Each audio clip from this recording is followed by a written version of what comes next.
सर्वांचं turning points या online education प्लॅटफॉर्मवर हार्दिक स्वागत आहे. बघा, आपण सरळ सेवा स्पेशल जी के ऑनलाईनवर स्वरूपात पाहत आहोत. या पुस्तकातून पाहत आहोत. हे पुस्तक घेतलं असेल त्यांनी अभ्यास केल्यानंतर किंवा हे व्हिडिओ पाहिल्यानंतर तुमचे काही कन्सेप्ट क्लिअर होतच असतील. त्यासोबतच टेस्ट सिरीज देखील आपण सुरू केलेली आहे 49 रुपीजमध्ये. त्यामध्ये भरपूर आहेत, किती का नाही हे सांगण्यापेक्षा त्यामध्ये भरपूर आहेत. जेवढं तुमची अपेक्षा आहे त्यापेक्षा जास्त असतील. आजच्या व्हिडिओमध्ये आपण भारताचा भौगोलिक भाग जो आहे त्या अनुषंगाने हा 3रा क्रमांकाचा व्हिडिओ असेल. ओके,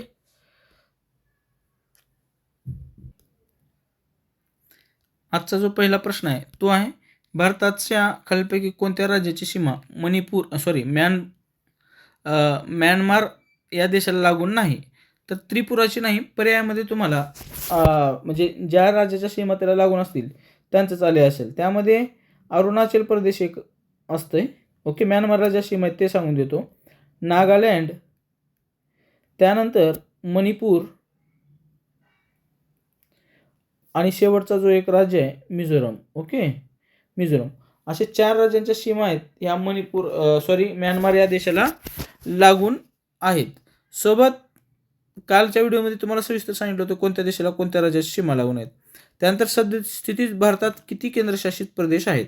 तर 8 केंद्रशासित प्रदेश आहेत. मॅप लोकेशन तुम्हाला दाखवतो. या नकाशामार्फत आपण समजून घेऊया. बघा, जम्मू काश्मीर आणि लडाख हे दोन ज्यावेळेस 2019 साली कलम 370चं विभाजन झालं त्यावेळेस जम्मू काश्मीर हे राज्य होतं. त्या राज्याचं विभाजन झालं आणि विभाजन झाल्यावर 2 केंद्रशासित प्रदेश जे आहेत त्या 2 केंद्रशासित प्रदेशाची निर्मिती तिथे झाली. ओके, त्यानंतर आहे चंदीगड. ओके, चंदीगड हे 3रं आहे. चंदीगड हे हरियाणा आणि पंजाब या 2 राज्याची संयुक्त राजधानी आहे, हे पण लक्षात ठेवायचं आहे तुम्हाला. त्यानंतर चंदीगड केंद्रशासित प्रदेश हा एकच शहर आहे, केंद्रशासित प्रदेश आहे. हरियाणा पंजाबमध्ये वाद निर्माण झाल्यामुळे त्याला केंद्रशासित प्रदेश डिक्लेअर केलं त्यावेळेस. आणि चंदीगडमध्ये रॉक गार्डन आहे, म्हणजे ह्याच्यामध्ये म्हणजे रॉक गार्डन म्हणजे का सर्व काही जे आहे तिथं निर्मिती ह्याच्यापासून बनलेली आहे, दगडापासून सगळं बनवलेलं आहे. चांगलं आहे, मी पाहून आलेलं आहे, एक वेळेस पाहण्यासारखं आहे.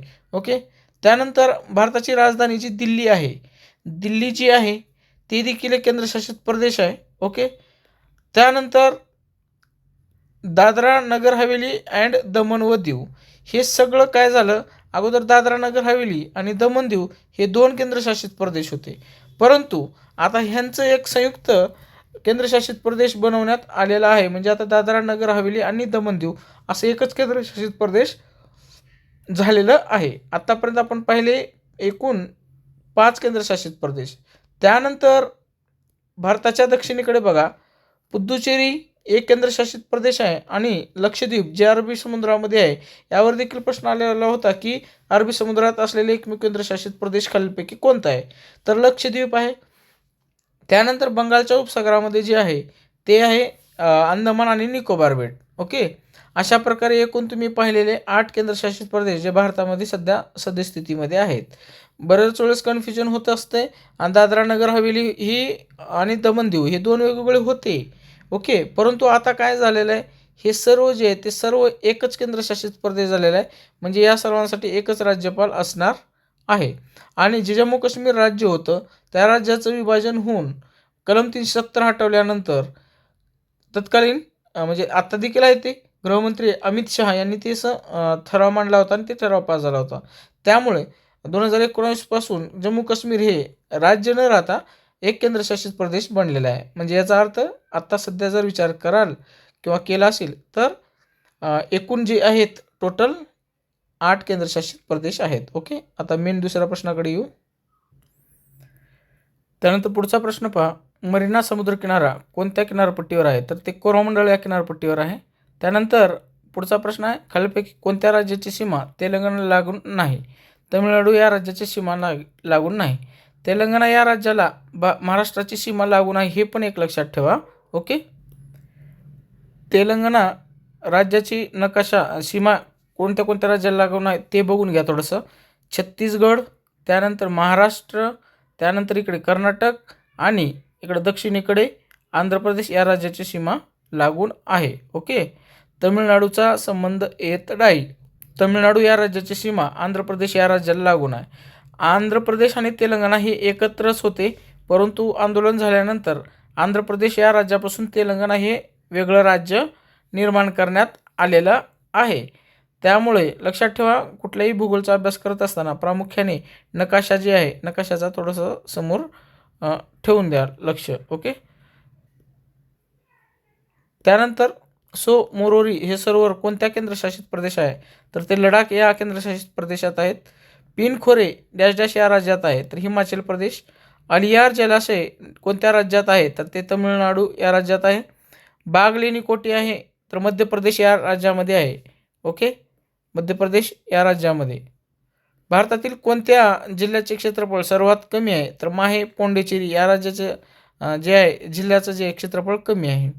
त्यानंतर खालीलपैकी कोणता समुद्रतटीय मैदानी प्रदेश मंगलोर आणि कन्याकुमारी दरम्यान आहे, तर ते समुद्रतटीय आता ते जे आहे ते मलबार हे आहे. ओके, मंगलोर आणि ह्याच्यामध्ये. आणि पश्चिम म्हणजे सह्याद्री पर्वतरांग जी म्हणतो, महाराष्ट्रामध्ये जी काही पश्चिम किनारपट्टी आहे त्याला कोकण असं म्हटलं जातं, हे पण लक्षात ठेवा. आणि इकडच्या बाजूला जी खालची जी असते त्याला मलबार किनारपट्टी असं म्हणतात. भारतातील सर्वोच्च पठार यापैकी कोणते आहे, तर ते आहे लडाख.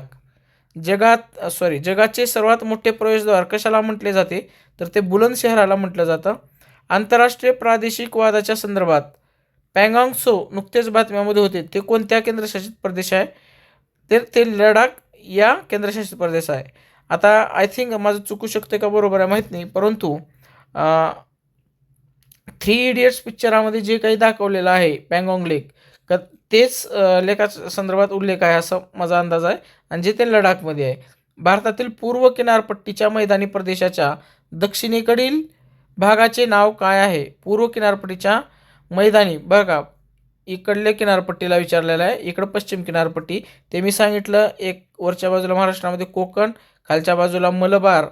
ओके, परंतु इकडच्या ह्याला कोरोमंडल किनारपट्टी म्हटलं जातं, जे तुम्हाला मी तर अंडरलाईन करून दाखवत आहे. भारताची सर्वात मोठी भूसीमा पुढीलपैकी कोणत्या देशासोबत आहे, तर बांगलादेश या देशासोबत आहे. पुन्हा एकदा सांगतो, सर्वाधिक बांगलादेशसोबत आहे. मी तुम्हाला ट्रिक्स काय सांगितलं होतं, पुन्हा एकदा तुम्हाला सांगतो. हे जे बचपन MBA आहे ते शॉर्ट ट्रिक सांगितलं होतं. म्हणजे बांगलादेश, ज्याला सर्वाधिक म्हणजे 29% सीमा लागून आहे. चीनला 23%, पाकिस्तानला जी आहे ती 22% आहे. ओके, आणि सर्वात कमी अफगाणिस्तान या देशाला लागून असून 0.60% आहे. ओके, आता बचपन MBAमध्ये म्हणजे बांगलादेश, ओके, च म्हणजे चीन, प म्हणजे पाकिस्तान, न म्हणजे नेपाळ. ओके, बचपन MBA, एम म्हणजे म्यानमार, ओके, बी म्हणजे भूतान, आणि ए म्हणजे अफगाणिस्तान. असे 7 देशांना आपल्या भारताची सीमा लागून आहे, सर्वाधिक बांगलादेश या राज्याला. त्यानंतर आहे भारताच्या उत्तरेकडील मैदानी प्रदेशांना त्यांच्या स्थलरूप आणि मृदा संरचनेनुसार किती वेगवेगळ्या प्रदेशामध्ये विभागले गेले आहे, तर एकूण 4 प्रदेशामध्ये विभागलेले आहे. खालीलपैकी कोणते राज्य हे ग्रेट इंडियन प्लेन्सचा भाग नाही, तर गुजरात. त्यानंतर ग्रेट इंडियन प्लेनमधील भाबर प्रदेशाचे वैशिष्ट्य खालीलपैकी कोणते, खडकाळ व सच्छिद्र मृदा. भारतातील प्रवाळ बेटे कोणती आहेत, लक्षद्वीप बेटे जे आहेत ते प्रवाळ बेटे आहेत. खालीलपैकी कोणता पर्याय ग्रेट इंडियन प्लेन्सच्या पश्चिमेकडील पूर्वेकडे विभागणीचा योग्य क्रम दर्शवतो. पंजाब मैदाने, गंगा मैदाने व ब्रह्मपुत्रा मैदाने. वाऱ्याच्या क्रियेमुळे थार वाळवंटातील सरकणाऱ्या वालुधवनला काय म्हणतात, तर ध्रियन असे म्हटलं जातं. आता थोडे प्रश्न राहिलेले आहेत, आपला व्हिडिओ देखील स्टॉप होईल. ओके, तर बघा, थार वाळवंटाची जीवनरेखा म्हणून ओळखली जाणारी लुनी नदी खालीलपैकी कोणती वैशिष्ट्ये आहे लुनी नदीचं, हे राजस्थानमध्ये आहे. ओके, लक्षात घ्या. पश्चिमेकडे सरकताना खारट पाण्यासह हंगामी नदी. ओके, भारतातील दख्खनच्या पठाराच्या संदर्भात खालीलपैकी कोणती विधाने योग्य आहेत, तर त्यामध्ये आहे भारतातील दख्खनचे पठार, ज्याने सध्या महाराष्ट्राच्या पठाराचा बहुतांश भाग व्यापलेला आहे, ते प्रामुख्याने बेसाल्ट खडकाचे बनलेले आहे. ओके, त्यानंतर हे विधान बरोबरच आहे. पश्चिम महाराष्ट्र परिसरात बांध डायक्स दिसून येतात, ज्यांना दख्खनचे बंद विकसित होण्यास कारणीभूत ठरलेल्या उद्रेकांचा फीडर मानले जाते. तर हे विधान बरोबर आहे, दोन्ही विधाने योग्य आहेत. खालीलपैकी कोणते भारतातील प्रवाळ द्वीप आहे? पुन्हा एकदा रिपीटेड प्रश्न. लक्षद्वीप. निकोबार बेटांच्या समूहामध्ये खालीलपैकी कोणते बेट सर्वात मोठे आहे? तर ग्रेट निकोबार हे बेट सर्वात मोठे आहे. थार वाळवंटातील सर्वात मोठे सरोवर जे आहे खाऱ्या पाण्याचं, त्याचं नाव आहे सांबर सरोवर. ओके, लक्षात घ्या. अशा प्रकारे भारताच्या भौगोलिक विभागावर 2022 ते 2025 या कालावधीमध्ये वेगवेगळ्या परीक्षित प्रश्न आले होते. त्या अनुषंगाने तुम्हाला सर्व माहिती डिटेल दिलेली आहे. ओके, आता पुढच्या व्हिडिओमध्ये आपण पर्वतरांगा व शिखर याविषयी पाहूया. ओके, व्हिडिओ आला तर नक्की शेअर करा, सबस्क्राईब करायला विसरू नका. Thanks for watching this video.